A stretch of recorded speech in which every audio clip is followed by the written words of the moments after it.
we'll guide you through how to use ChatGPT in 2025. If you find this helpful, consider subscribing and liking the video. First, open your web browser and go to the official ChatGPT website. Once you're there, you'll see a Sign In button at the top right corner of the page.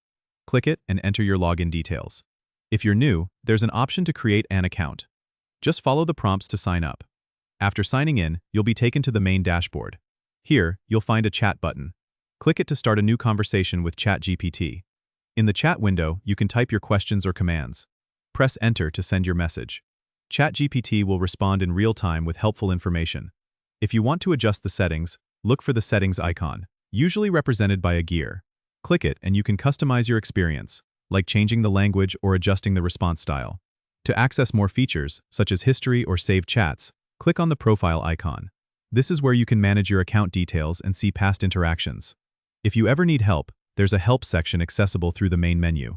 It's packed with FAQs and troubleshooting tips. And remember, you can always log out by clicking on your profile picture and selecting the log out option. That's pretty much it. ChatGPT is designed to be intuitive and user-friendly, so you can explore and discover more features at your own pace. Don't forget to subscribe and comment if this helped you out.